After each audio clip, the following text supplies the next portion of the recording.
Hi friends, welcome back to our channel. சில டயத்தில் பார்த்தீங்கன்னா நம்ம வளர்க்குற புறாக்கள் ஒரே நேரத்தில் 4 முட்டை லை பண்ணோம். இது ரொம்பவே ரேராக தான் நடக்கும்.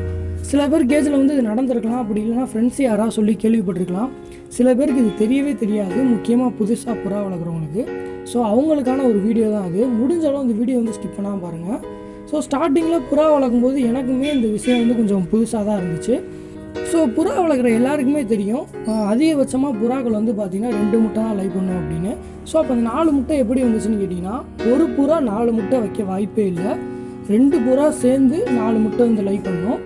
இது பார்த்திங்கன்னா பெண் புறாவும் சேர்ந்து இந்த 4 முட்டை லை பண்ணும். இது நடக்கிறது பார்த்திங்கன்னா ரொம்பவே ரேர் தான். அதாவது ஏதாவது ஒரு டயத்தில் தான் இந்த பெண் புறாவும் சேர்ந்து இந்த மாதிரி 4 எக்கு லை பண்ணும். அந்த எக்கை அதுங்களுக்குள்ளே அடகாக்குவாங்க, இல்லைன்னா அந்த 2 பெண் புறாவில் ஏதாவது ஒரு பெண் புறா அடகாக்கும். ஸோ அப்போ இந்த 4 எக்குமே பொரிக்குமான்னு கேட்டிங்கன்னா, இந்த 4 எக்குமே பொரிக்காது. இந்த எக்கு ரொம்பவே வீக்கானது.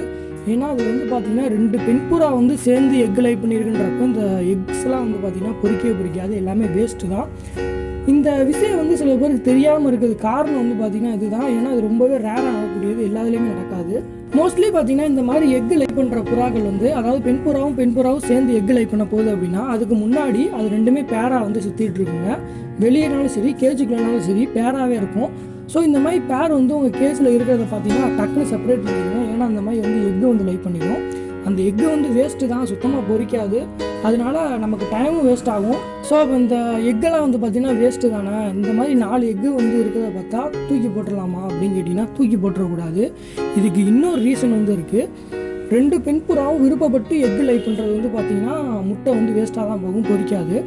பட் ஆனால் இப்போ உங்கள் கேஜில் வளர்க்குற புறாக்களில் ஏதோ ஒரு பேருக்கு கேஜில் இடம் இல்லை அப்படின்றப்ப புறாக்கள் முட்டையிட இடம் தேடும். ஸோ அந்த மாதிரி டயத்தில் புறாக்கள் இடம் கிடைக்கல அப்படின்றப்ப அதுக்கு எந்த இடம் பிடிச்சிருக்கோ அந்த இடத்துல முட்டையை வைக்கும். சில பேர் பார்த்துருப்பீங்க, புறாக்கள் மேயும் போது எக்கு லை பண்ணிடும், இல்லைனா கேஜில் பெட்டிக்குள்ளே போடாமல் வேறு எங்கிட்டாவது எக்கு லை பண்ணோம்.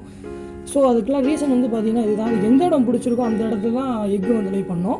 ஸோ இந்த மாதிரி இடம் இல்லாத புறாக்கள் பார்த்திங்கன்னா வேறு புறாவோட இடத்துல எக்கு லை பண்ணுறதுக்கான வாய்ப்பு இருக்குது. சில புறாக்களுக்கு கேஜ் இருந்தாலுமே அந்த புறாக்கள்லாம் பார்த்திங்கன்னா இந்த மாதிரி தரையில் முட்டை போடுறது, இந்த மாதிரி அது எந்த இடத்துல முட்டை போடுறதோ அந்த இடத்துல முட்டை இட்டுரும். முக்கியமாக பார்த்திங்கன்னா அந்த குச்சி அடிக்க வச்சுருக்கு பார்த்திங்களா, அந்த மாதிரி இடத்துல புறாக்கள் எக்கு லை பண்ண நினைக்கும். ஸோ அப்போ அது கேஜ் இல்லைன்றப்ப வேறு புறாவோட கூட்டில் அது எக்கு லை பண்ணுறதுக்கான வாய்ப்பு இருக்குது. ஸோ முடிஞ்ச வரை உங்கள் கேஜில் எல்லா புறாவுக்கும் இடம் கரெக்டாக இருக்க மாதிரி செட் பண்ணிடுங்க. இதுவுமே ரொம்ப ரேராக தான் நடக்கும். இதை எதுக்காக சொன்னேன்னு பார்த்தீங்கன்னா, உங்கள் கேஜில் 4 எக்கு இருக்குன்றப்ப ஃபஸ்ட்டு அதை நீங்கள் எடுத்தோன்னே தூக்கி போட்டுறக்கூடாது. அந்த எக்குக்கு கரு செக் பண்ணி பாருங்கள். அது நம்ம சேனலில் ஏற்கனவே வீடியோ போட்டிருக்கேன், நம்ம சேனலில் செக் பண்ணி பாருங்கள். லிங்க்கு டிஸ்கிரிப்ஷனில் இருக்குது. ஸோ அந்த மாதிரி நீங்கள் கரு செக் பண்ணி பாருங்கள். அது பார்த்தீங்கன்னா உங்களுக்கு தெரிஞ்சிடும். அப்படி இல்லை சரியாக தெரில அப்படின்னா ஒரு 5 நாள் கழித்து இல்லை ஒரு 6 நாள் கழித்து திருப்பி கரு செக் பண்ணி பாருங்கள். அதில் கரு உருவாகிறது தெரியும். அப்படி 6 நாள் கழிச்சும் அந்த இதில் எந்த மாற்றமும் இல்லை அப்படின்னா அந்த முட்டை வேஸ்ட் தான், நீங்கள் தாராளமாக தூக்கி போட்டுடலாம். ஸோ அந்த முட்டை பொரிக்காதான்னு தெரியாமல் நீங்கள் தூக்கி போட்டுறக்கூடாது. கரு செக் பண்ணி பாருங்கள். ஏன்னா இந்த மாதிரி இடம் இல்லாத புறாக்கள் வேறு புறாவோட கூட்டில் இந்த மாதிரி எக்கு லை பண்ணுறதுக்கான வாய்ப்பு இருக்குது.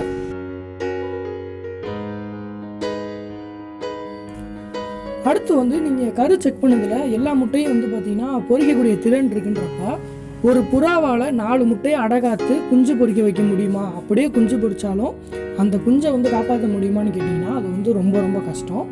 ஒரு நல்ல அடகாக்கிற புறாவாக இருந்துச்சுன்னா அந்த முட்டையை பொரிக்க வச்சிடும். பட் ஆனால் அந்த 4 சிக்ஸை வளர்க்குறது ரொம்ப ரொம்ப கஷ்டம்தான். அப்போ இந்த 4 முட்டையும் பார்த்தீங்கன்னா 2 புறாவோட முட்டை. அதில் ஒரு புறா அடகாத்துட்ருக்கு, இன்னொரு புறா எந்த புறான்னு உங்களுக்கு தெரியலை. அப்போ அந்த 2 முட்டையை என்ன பண்ணுறதுன்னு கேட்டிங்கன்னா, அப்போ இதே டயத்தில் வேறு ஏதாவது புறா முட்டை வச்சுருக்கான்னு பாருங்கள். அந்த மாதிரி ஏதாவது புறா முட்டை வச்சுருந்துச்சுன்னா இந்த 4 முட்டையில் ஒரு முட்டையை தூக்கி இன்னொரு புறாவுக்கு மாற்றி வச்சுருங்க. ஸோ ஒரு புறா பார்த்தீங்கன்னா 2 முட்டை இடும். இதில் இருக்க ஒரு முட்டையை தூக்கி இதில் வச்சோம்னா மொத்தம் இதில் 3 அதில் 3ன்ற மாதிரி இருக்கும். இப்போ ஓரளவுக்கு காப்பாற்றுறதுக்கான வாய்ப்பு இருக்குது. ஸோ இந்த மாதிரி நீங்கள் ஈவனாக மாற்றி வைக்க ட்ரை பண்ணுங்கள்.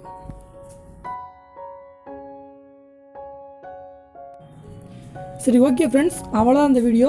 இந்த ஒரு வீடியோ பிடிச்சிருந்தால் லைக் பண்ணுங்கள். நம்ம சேனலை இன்னும் யாராவது சப்ஸ்கிரைப் பண்ணாமல் சப்ஸ்கிரைப் பண்ணி கொஞ்சம் சப்போர்ட் பண்ணுங்கள். நம்ம சேனலை தொடர்ந்து சப்போர்ட் பண்ணிகிட்டு இருக்க எல்லாருக்குமே ரொம்ப ரொம்ப நன்றி. இதே மாதிரி அடுத்த ஒரு வீடியோவில் நான் உங்களை சந்திக்கிறேன். தேங்க்ஸ் ஃபார் வாட்சிங்.